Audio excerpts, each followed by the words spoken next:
How much do we love Soren? How much do we love Soren? Soren, we love you for your humanity and your sense of humor this morning, yes. And the vision of Wisdom 2.0 of this community. I am so honored to be here. Thank you. When I first met Soren about 12, 14 years ago, it was during the Great Recession, and I was going through a dark night of the soul. I was having what a guy named Bruce Feiler, who's one of our MEA faculty members, calls a life quake. How many people have ever gone through a life quake where you're going through multiple transitions at once? Yeah, okay, some of you maybe right now. Well, I had never heard of the U-curve of happiness because it hadn't been published yet. So for those of you who don't know it, let me talk about this for a moment. But I was at the bottom of that curve. Anybody here 47 years old? Like, how about 47.2? Okay, this one right here. 47.2. My girlfriend, that's the bottom of the U-curve. Your mileage may vary. But back in 2008, I was 47 years old. I was going through the bottom. It hadn't been published yet. I didn't know what the hell was happening, but everything that could go wrong was going wrong. I mostly thought I was just getting the game of life wrong. And during that time, during the Great Recession, I lost 5 friends, all men, aged 42 to 52, to suicide. And one of them, one of my closest friends, and his name was Chip. So long story short is like, then I had a flatline experience. I had an NDE. We're not going to talk about that right now, but I went to the other side 9 times in 90 minutes because of an allergic reaction to an antibiotic. And it was like a hotelier wake-up call. And I was a hotelier. And I was like, I got to press the reset button on my life. And I did. So that dark night of the soul, the thing I remember from that period was midlife sucks. I don't like it. And then I went to my 50s. And my 50s, I loved. I'm 62 now. But my 50s was my favorite decade of my life. I had curiosity. I was open to playing. I was learning how to edit the things in my life that I didn't enjoy a lot. At age 52, I was asked by the 3 young founders of Airbnb, this was over 10 years ago, to take their little tech startup and help it become a global hospitality brand. And I spent 7.5 years with them helping steer the rocket ship. The bottom line was they started calling me the modern elder. My first reaction was like, what are you talking about? I'm not elderly. And they said, well, you're twice the age of the average person here. And an elder is a relative term. And then they got me with this. They said, Chip, a modern elder is someone who's as curious as they are wise. I said, okay, you can call me your modern elder. And during that time, I started working on a new book called Wisdom at Work, The Making of a Modern Elder. I was working on this book down in Baja, down an hour north of Cabo San Lucas. And one day, I went for a run on the beach while I was writing the book, and I had a Baja aha, an epiphany. And my epiphany was, why do we have no midlife wisdom schools? A place where people can go reimagine and repurpose themselves in midlife. And so I decided to put that into play, and I'll talk about that in a minute. But I started studying midlife very seriously. And one of the things that came up for me, as you're seeing here on the vision, is like, the word you think of when you think of midlife is, I now believe midlife is a chrysalis. And it's a chrysalis because the U-curve of happiness shows that after about age 50, we get happier and happier. And there's a whole collection of things that get better with age. There's a woman named Becca Levy. Becca Levy's a Yale professor who showed that when you actually shift your mindset on aging from negative to positive, you gain 7.5 years of additional life, which is more additional life than if you stop smoking or start exercising at age 50. We have all kinds of PSAs, public service announcements, about stopping smoking, starting exercising. Where are the PSAs for saying getting old is not a bad thing? Where are those? Yeah, thank you. We have anti-aging, we have an anti-aging industrial complex.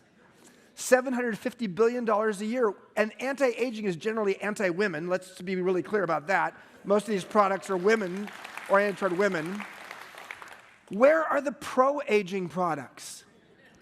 So that's what took me to creating MEA with my two co-founders, Christine and Jeff, the Modern Elder Academy, doubling down on Modern Elder.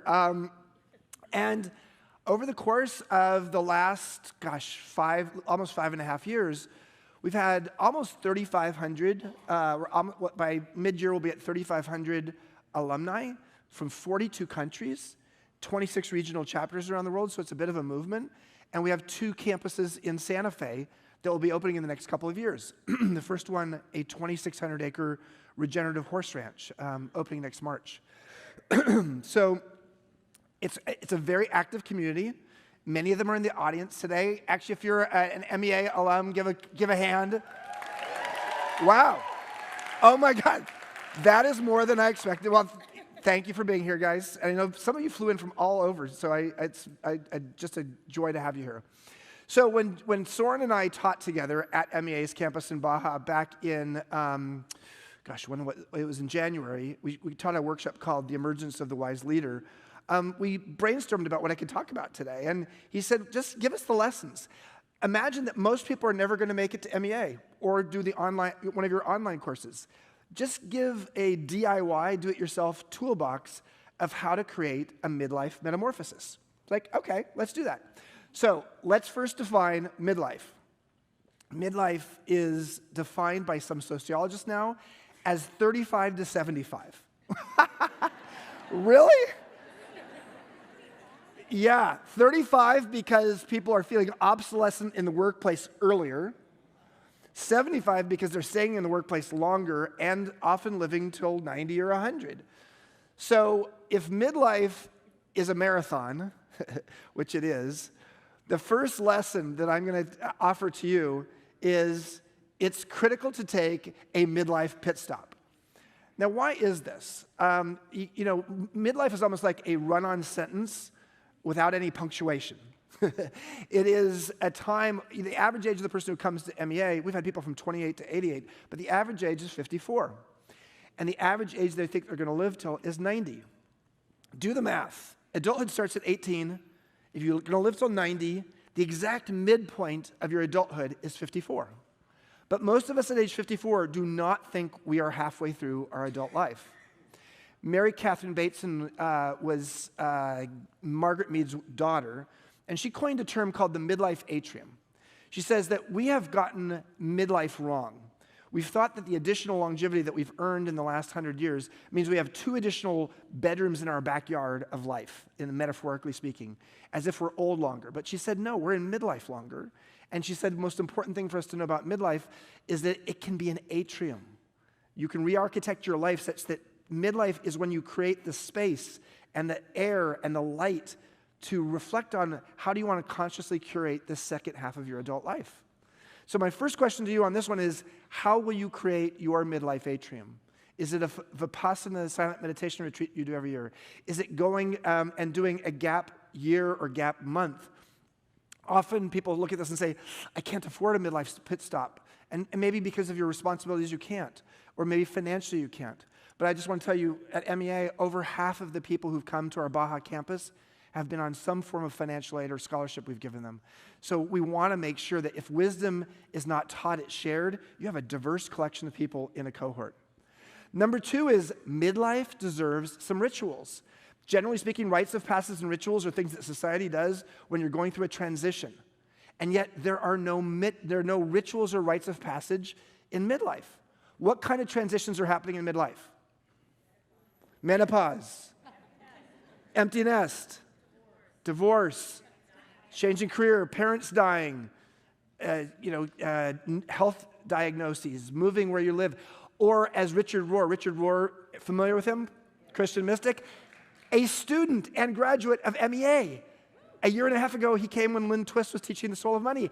He basically says, at age 50, you have a primary operating system change in your life. Your primary operating system moves from your ego to your soul, but no one has given you any operating instructions. And so maybe there needs to be a new ritual called Life Begins at 50. How could you create a ritual in your life? It could be a menopause weekend with your gals. It could be a empty nest weekend with your friends who just, it's like Ferris Bueller, but for the parents. Create a ritual. Rituals are a great way for us to share and feel support through a transition. Next, as we age, we must become great editors. Well, the first half of our life is about accumulating, and the second half of our life is about editing. And so my suggestion here is that you actually look at your life and start to ask, what mindsets, what habits, what archetypes, what beliefs am I ready to let go of? I have a daily blog called Wisdom Well. It's a free blog. You're welcome to look for it. And in Wisdom Well, if you wanted to learn more about this, we talk about something at MEA called the Great Midlife Edit. If you go to my Wisdom Well blog post and just put in search Great Midlife Edit, I give you some instructions of how to do this yourself, a DIY form of creating your own edit of your life. So that is number 3. I want to make sure I've got everything here. Yep. By the way, why do we need to edit? Because if midlife is a marathon, better not be carrying a bunch of extra baggage. Number 4, become a beginner again. If you edit your life, you create space in your life, which gives you the space to become a beginner again. Now, you better move from a fixed to a growth mindset if you're going to do that, because if you have a fixed mindset, you focused on proving yourself and winning. If you have a growth mindset, you focus on improving yourself and learning. And I would just say one of the most important practices for us to have our whole life, but especially in midlife, is the practice of becoming a beginner again at something. My co-founder, Christine, creates Type 2 Fun. So you come to an MEA week and you're like, oh, I'm going to learn how to surf for the first time. Optional. You don't have to do it. In Santa Fe, we'll have equine therapy. But maybe it's also collective improv, or it's competitive bread baking. Some of you alums can tell you about that.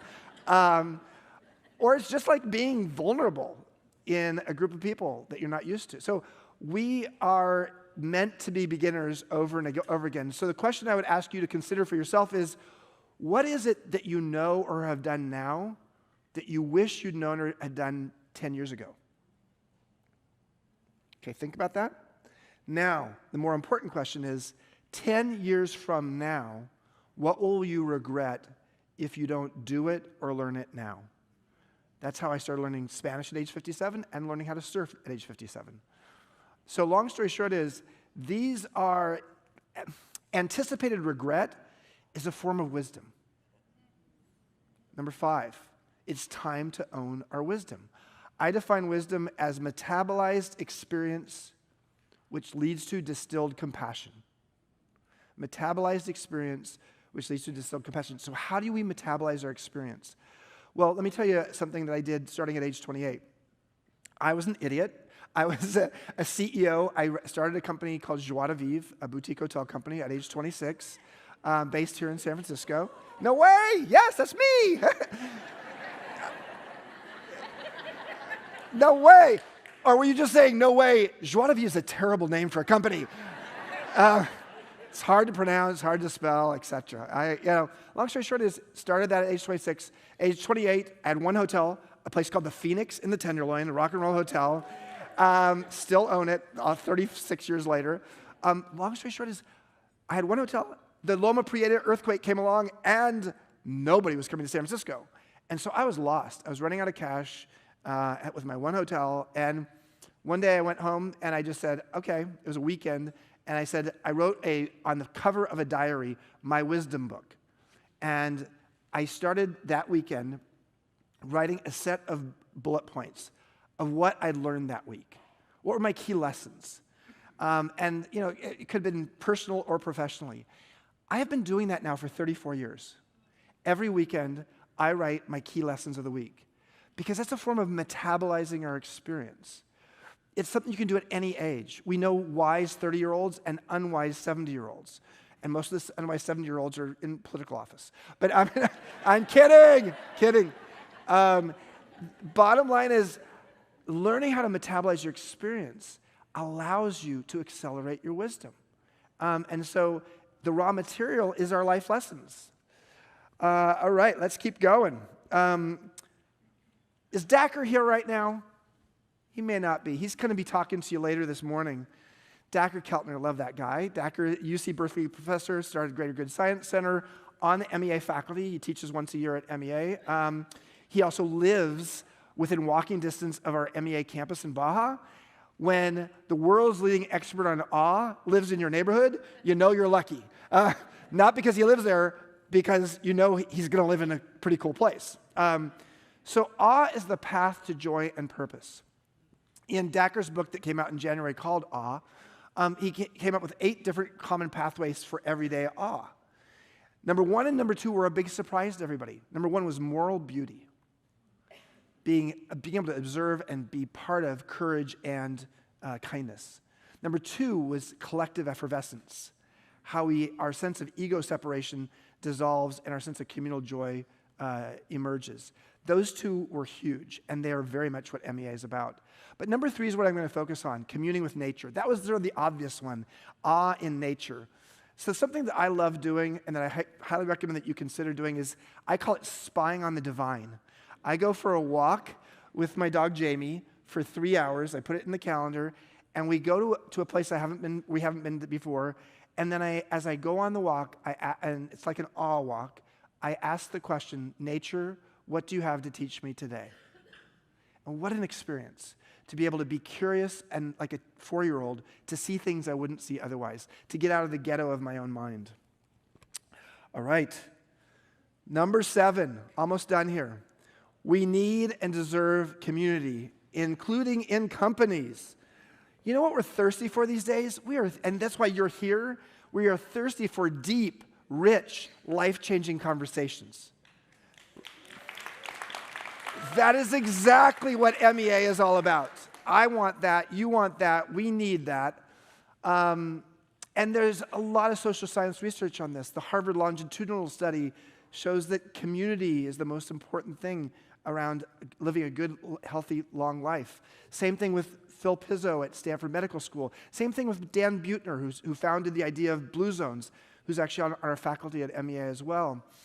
So one of the big surprises I've had here is that there are all these companies and leaders who said to us at MEA, we want to actually learn about your B2B product, your business-to-business product. We want to take our leaders to your campus and go through your program because we want to create deeper connection amongst them, more trust, and more curiosity and innovation. Yes. So there's a woman named Kiara, and you'll see her at our MEA booth who actually focuses on that. So companies need this, but also we need this intergenerationally. So one of the things that MEA created was the Generations Over Dinner program with Michael Hebb, who created Death Over Dinner. And this is, you'll find it on the MEA website, but you'll also find it at generationsoverdinner.com. Long story short is, what we could use is intergenerational conversations at a dinner table. And we've done this in Sydney, Australia, in Tel Aviv, Israel, and in Denver, Colorado, with 7 generations at those. But 3 generations is fine too. So check out Generations Over Dinner. It's a free thing, just another way to learn this. The number 1 variable about why they're happy and healthy at age 80 is not their cholesterol level, how much sleep they have, how much exercise they have, how much money they make. The number 1 variable at age 80 is how invested in social relations are they at age 50. So if you're 62, like me, and you feel like you haven't invested in the last 12 years, you can catch up. It doesn't have to be just at 50, but it is the most important thing for living a long, healthy life. Thank you so much for letting me join you. Enjoy.